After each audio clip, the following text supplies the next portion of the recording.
Thank you for stopping by Ballistic Barbecue. On this video, I'm going to be cooking up some Brazilian style picanha on the pit barrel cooker. Let's get going.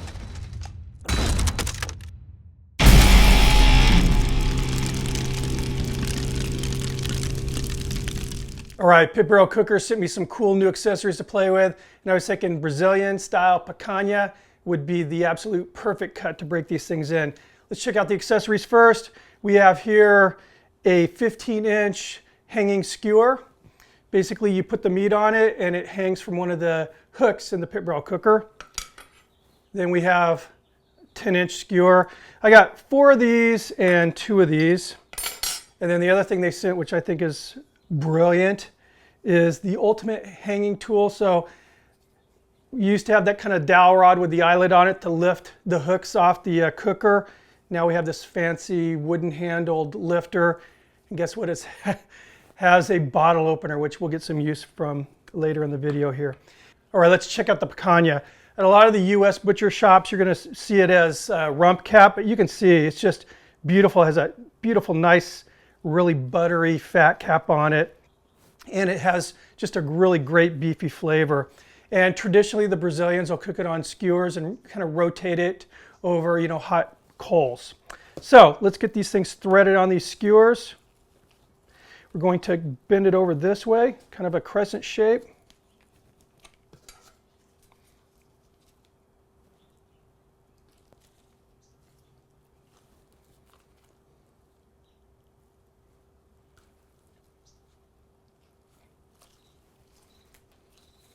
And there we have it. Let's get these seasoned. And they go really, really simple with basically rock salt. I have here some very coarsely ground. I mean, it's darn near rock salt, sea salt. I'm gonna season the flesh of this stuff.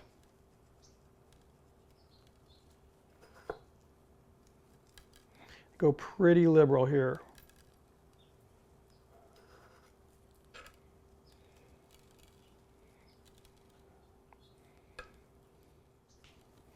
All right, there we have it, looking good. I'm going to go ahead and get the pit barrel fired up and I'll meet you guys in the patio. All right, the pit barrel's going. Have the hook through the skewer, so again, it's just gonna be hanging in the pit. Now the other thing I'm using is that ThermoWorks smoke. I fed the cable, the wire, through the hole here where the bar goes through, so the lid seal won't be compromised. We're not cooking a brisket here, so I wanna make sure that we're going to be medium rare with this cook. Let's get it hung. So what I'm going to do is I'm just going to go ahead and monitor that temp, and I'm going to pull it at about 125. I'm going to let the carryover bring it up another 5 degrees or so. So we'll have a medium rare. I'll see you in a bit. All right, we just hit 125. It took about 25 minutes. Smells amazing. Actually, let me get that.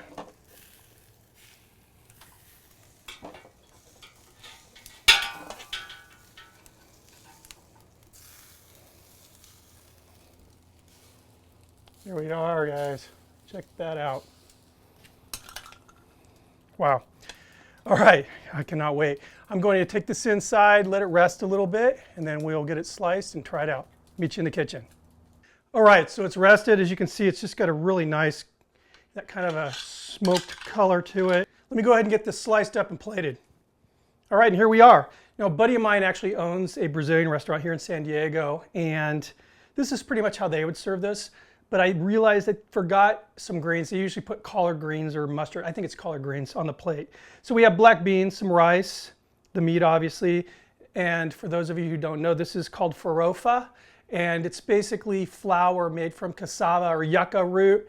It's been toasted and seasoned, and it's a staple starch in Brazilian food, and it's really good.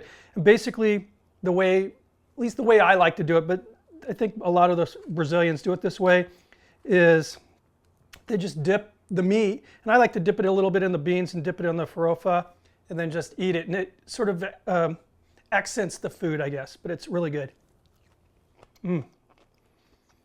First of all, so tender, and just that really just a strong, nice beefy flavor.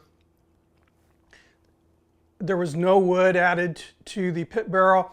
Again, just that charcoal alone gives it a nice smoky, woody flavor. I'm calling this a success. And that skewer, what a great addition to the pit barrel. I'm picturing all sorts of like chicken dishes, like a chicken tikka or something. Now let's try this out. I have a feeling it's going to work great. And what do you know? The technology, wow, amazing. Anyway, guys, appreciate you stopping by. I've got lunch sitting in front of me, and believe me, it'll be gone here in probably 20 minutes. Anyway, thanks for stopping by. See you in the next video. Keep those suggestions coming. Cheers.